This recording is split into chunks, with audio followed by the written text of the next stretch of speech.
મંગળા રાતોલાએ કીધું તું ભેરાઈ ગામની માલપા દીધી કેસ હાલતો હતો તેથી મંગળા રાતોલાએ કીધું તું બાપા તારી નિશાની કેવી હોય 5 આખરીઓ આવે એની નિશાની હોય બાપુ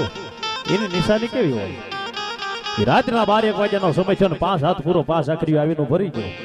મારા મંગળા રાતોલા ઓળખ્યો કોણ છો મને કોણ નો કહેવાય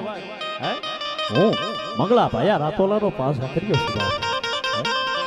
સાંભળ ભેરાઈ ગામની માલપા તારી માથે જે ખૂનનો આરોપ છે એની માલપાથી નિર્દોષ બારો કાઢું તો મને માનજો બાપ તલવારબાજી સડે ભલે ઉજા ભાણ ભાણથી હાર લઉં હમણાં ઈ જીવન મરણની લગમાં રાખજે કાશ્યપ આવું સુરત દાદા અણીએ નીકળે અને મારું નામ લેજે પણ ઈ ઘરની માલપાથી બારો નીકળે એની પેલા આકાશની માલપા નજર માંડીને 5 આખરીયાને યાદ કર્યો જોયું વાંગર જોયું માઠિયા જોઈ દાદા મવાની બજાર આ ડગલા ભરવા હવે ભમતી ભેરાઈના બેઠો હોય